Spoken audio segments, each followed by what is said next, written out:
আমার লাইফের সবথেকে স্পেশাল ঈদ এই ঈদটাই। আর এই ঈদটা এতটাই বেশি স্পেশাল যে এই ঈদটাকে আমি কোনোভাবেই মিস করতে চাচ্ছিলাম না। তারপরেও কিন্তু অনেক কারণে ঈদের ফার্স্ট এবং সেকেন্ড দিন আমি কোনোভাবেই রেডি হতে পারিনি। তাই থার্ড দিন কোনোভাবেই মিস না করেই আমি থার্ড দিন কিন্তু রেডি হয়ে বের হতে চলছি ঈদের আনন্দটা আরও বেশি ভাগাভাগি করার জন্য প্রিয় মানুষদেরকে সাথে করে নিয়ে।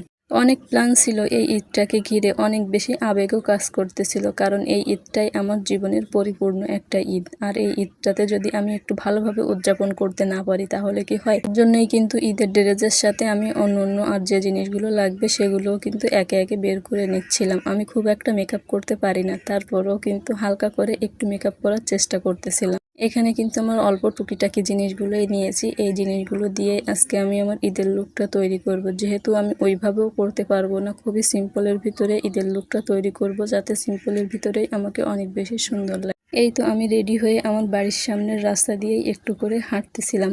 দেখতেছিলাম চারপাশের পরিবেশটা অনেক বেশি সুন্দর। আজকে মেইনলি যেখানে ঘুরতে যাচ্ছি এইখানে কিন্তু যেতে হয় একটা সাঁকো পার হয়ে, আর এই সাঁকো পার হতে কিন্তু আমার অনেক বেশি ভয় লাগে। তো আপনারা কারা কারা এই বাঁশের সাঁকো দিয়ে ছোটবেলায় পার হয়েছেন সেটা কিন্তু অবশ্যই আমাকে কমেন্ট করে জানাবেন। আর এই বাঁশের সাঁকোর চারপাশের পরিবেশটা এতটা সুন্দর এবং অ্যাস্থেটিক যেটা কিন্তু বলার মতো না, অনেক বেশি সুন্দর লাগতেছিল। আর এখানে এসে মনটা কিন্তু আরও অনেক বেশি ভালো হয়ে গেছে।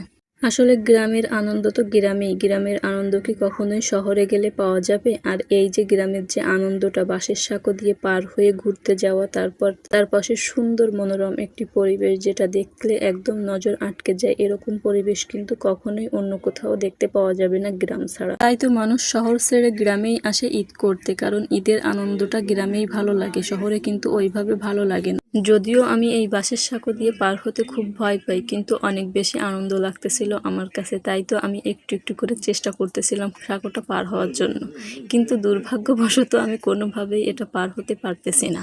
আমার কেমন যেন হাত পা কাঁপতেছিল, আমি আর পা বাড়াতেই পারতেছি না। তারপর পরেছিলাম আমি হাই হিল, যে কারণে আমি কোনোভাবেই আর পার হতে পারতেছি না। কি আর করার, এই যে দেখুন, এই হলো অকম্মর কাজ। এই যে জুতোটা খুলে ফেলছি, খুলে এখন হাতে নিয়ে হাঁটতেছি, তাও কিন্তু অনেক ভয়ে ভয়ে পা ফেলতেছি, কোনোভাবেই সাহস করে একটু জোরে পা ফেলতে পারতেছি না, অনেক বেশি ভয় লাগতেছে আমার। আর এই যে বাঁশের সাঁকোটার যে অবস্থা, এই অবস্থা দেখে তো আমার গা কাঁপতেছে। একদম মাঝখানে যখন এসে দাঁড়িয়েছি তখন তো নিচের দিকে তাকিয়ে আমি আর পাই ফেলতে পারতেছি না। আমার মনে হচ্ছে এই তো আমি গেলাম। তারপরে আবারও ভালো লাগা কাজ করতেছে যখন চারিপাশের পরিবেশটা দেখতেছি, অনেক বেশি সুন্দর। আর এই যে দেখুন, আমি জুতাটা হাতে নিয়ে হাঁটতেছি। মেইনলি এই পরিবেশটা কিন্তু রামপাল তাপবিদ্যুৎ কেন্দ্রের খুবই পাশে। ওই যে দেখতে পাচ্ছেন রামপাল তাপবিদ্যুৎ কেন্দ্র, এইখানেও কিন্তু আমি